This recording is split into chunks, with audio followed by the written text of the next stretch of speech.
आध्यात्मिक जगत में पाकिस्तान कोई वास्तविकता नहीं है।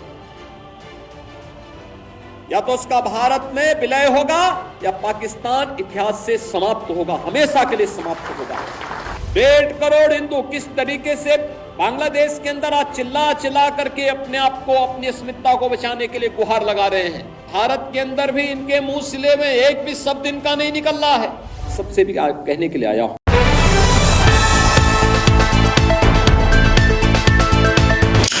दोस्तों नमस्कार, मैं मनोज शर्मा। भाई 15 अगस्त की बहुत बहुत शुभकामनाएं। मैंने ट्विटर पर नहीं डाला है, फेसबुक पर भी नहीं डाला है, सब जगह नहीं डाला है, क्योंकि मेरा मानना है कि 2014 के बाद आजादी हिंदुस्तान को बोलने की और सवाल पूछने की चली गई है। इसलिए जब तक आजाद ना हो जाएंगे फिर किस तरह की खुशियां मनाएं इस 15 अगस्त की। उस 15 अगस्त की खुशियां किस तरह मनाएं जिसके बारे में विरोध करते थे संघी लोग, आरएसएस के लोग। यहां पर वो ये बोलते थे कि जहां पर ऐसी आजादी का क्या मतलब जहां पर दलितों को और मुसलमानों को अधिकार दिए जाएंगे। आज जब उनकी सरकार है, आज जब उनकी सरकार में खुद ही मतलब लोटे फूट रहे हैं, बर्तन फूट रहे हैं, तब कैसी आजादी? ना बोलने की आजादी, ना सच्ची खबर छपने की आजादी, ना सवाल पूछने की आजादी। देश में सबसे बड़ा शेयर घोटाला हो जाए उस पर भी आजादी नहीं मिलती सवाल पूछने की। जो सवाल पूछता है उसके घर पर ईडी भेज दी जाती है, लेकिन उनके खिलाफ कार्रवाई नहीं होती जो देश के साथ सबसे बड़ा घोटाला करते हैं 5 लाख अरब करोड़ रुपए का, 1000 करोड़ रुपए का। लेकिन दोस्तों, आज आजादी का मतलब यह नहीं है कि आजादी के मतलब में कोई भी लोकतंत्र के नाम पर केवल एक तानाशाह बन करके बैठ जाए हमारी गद्दी पर, और दूसरा तानाशाह उत्तर प्रदेश से यह बयान दे कि हम बांग्लादेश और पाकिस्तान को अपने साथ मिला लेंगे। तो मुझे हंसी आती है योगी जी के इस बयान पर, क्योंकि योगी जी अगर आप जो बोल रहे हैं वो वाकई में सही है तो आप कब्जा कीजिए, यूपी पुलिस को भेज दीजिए या बजरंग दल को भेज दीजिए या अपनी हिंदू युवा वाहिनी को भेज दीजिए जो कब्जा करके ले आएगी। देश का पैसा खर्च नहीं होना चाहिए, देश की सेना का पैसा खर्च नहीं होना चाहिए योगी जी, ठीक है? तो रंग मत बदला कीजिए। आप संवैधानिक पद पर हो और आप जो बात बोल रहे हो इस पर कोई भी सुप्रीम कोर्ट में आपके खिलाफ केस कर देगा, जवाब देना भारी पड़ जाएगा। अपने केस पता नहीं कैसे कैसे बंद करवा पाए हो। अब सत्ता की आपको तमक इतनी है कि बस फेंटा वाले काम कर रहे हो। अखिलेश जी बोलते थे आपको फेंटा बाबू, तो फेंटा बाबू हो आप। जो दिखता है केवल पीने में मजेदार नहीं है। और योगी जी अगर आप कर सकते हो तो आपको बहुत बहुत बधाइयां, मोदी से बढ़कर के बधाइयां। जब चली पड़ी है बहस इस बात की कि मुसलमानों के खिलाफ आतंक फैलाया जाए या मुसलमानों को किस तरह से मतलब ह्यूमिलेट किया जाए, तो ठीक है, तो मुसलमानों से टैक्स लेना बंद कर दीजिए, इनकम टैक्स लेना बंद कर। मुसलमान ही अगर आपकी जड़ है, और अगर जवाहरलाल नेहरू का नाम ले तो जवाहरलाल नेहरू भी गौ हिंसा के खिलाफ थे।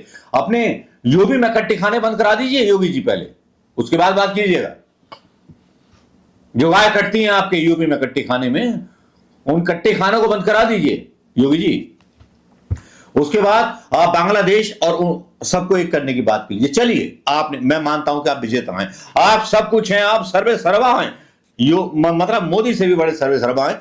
आप ये बता दीजिए कि आप उत्तर प्रदेश में अपने हिंदू युवाओं को या अपने हिंदू बहानी के कार्यकर्ताओं को रोजगार नहीं दे पा रहे, तो फिर आप पर तो बड़ी जिम्मेवारी आ जाएगी जब इन 3 देशों के मुसलमान भी आ जाएंगे। और आप जल्दी कीजिए काम, मिलने दीजिए मुसलमानों को, पाकिस्तान के भी और बांग्लादेश के भी, सबको आने दीजिए।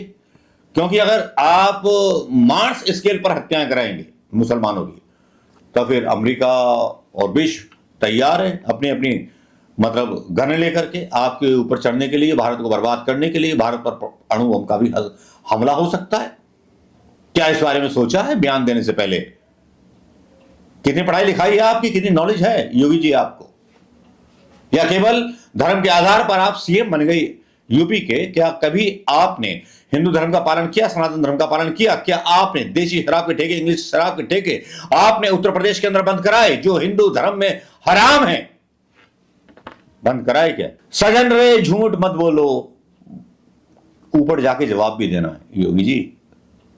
आपके प्रधानमंत्री का यह हाल है, आपके और उनके बीच बात नहीं होती। आपके प्रधानमंत्री का यह हाल है कि वो आज महिला सुरक्षा पर बात कर रहे थे, जो ब्रजभूषण शरण सिंह ने किया फोगाट के साथ, उस पर शर्म नहीं आ रही थी उनको, एक लेश मात्र शर्म नहीं आ रही थी प्रधानमंत्री को महिला के बारे में बात करते हुए। अंदर ही अंदर आक्रोश भरा बैठा था मेरे अंदर क्या, मेरे जैसे कई हिंदुस्तानियों के अंदर। क्या बात करते हैं आप, कलकत्ता में हुए बलात्कार पर आप सही हैं, प्रदर्शन होने चाहिए, सीबीआई जांच होनी चाहिए, लेकिन जांच के मध्य जब रेजिडेंट डॉक्टर हड़ताल कर रहे हो तो वहां दंगाइयों को भेजने का क्या मतलब है? वहां दंगाई भेज दिए जाते हैं। वाह, कमाल की बात है भाई, कमाल की पॉलिटिक्स है।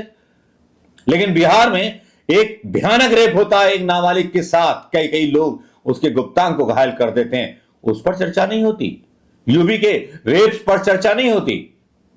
रेप वही जो विपक्ष का कहलाए और जो भाजपा का कहलाए वो पुण्य। ये दोगली जो चीजें लेकर के आती है हमारी सरकार दोस्तों, समझ में नहीं आता। चाहे योगी सरकार हो, मैं कहता हूं, मैं हिंदू दोस्तों से भी कहता हूं अपने जो मोदी जी के समर्थक हैं और योगी जी के समर्थक हैं, मुझे एक बात, बस एक ही बात खटक रही कि हिंदू युवाओं को कितना रोजगार मिला। मेरा तो मानना यह है कि खैर जल्दी से जल्दी योगी जी जो हैं बांग्लादेश और पाकिस्तान को अपने देश में मिला लें और उसके बाद न्याय दें। जी हां, मुसलमानों का नाम मिटा लें, बिल्कुल मिटा लें, अणु बम डाल दें, परमाणु बम डाल दें, पाकिस्तान पे कब्जा कर लें, बांग्लादेश पे कब्जा कर लें।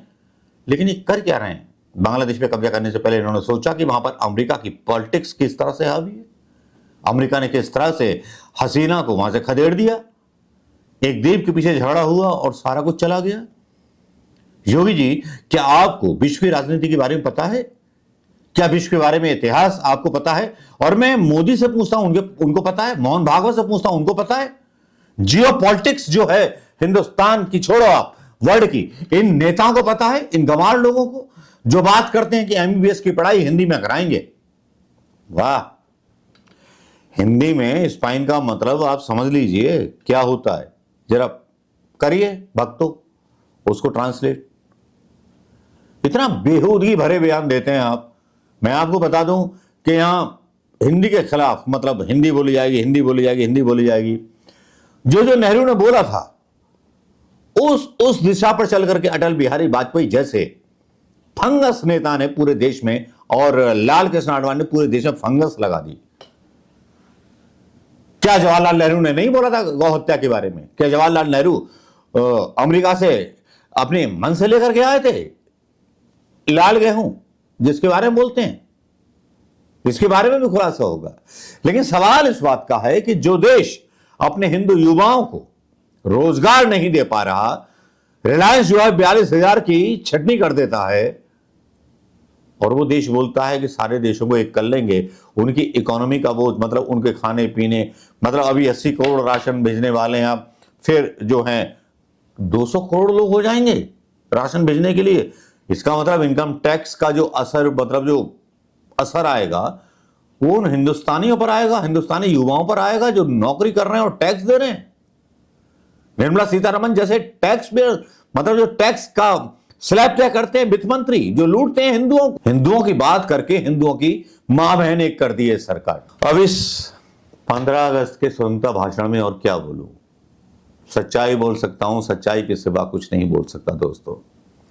बाकी आपके हाथ है, आप सच्चाई जानो ना जानो, लेकिन यह तय है कि जिस तरह से लाल किले की प्राचीर से भाषण दिए गए और राहुल गांधी के ऊपर मजाक उड़ाया गया, मुझे मतलब बुरा लगा कि पत्रकारों ने अपनी एक लक्ष्मण सीमा लांघ दी और मोदी जी ने अपनी बेशर्मी की सीमा लांघ दी। नमस्कार, जय हिंद दोस्तों।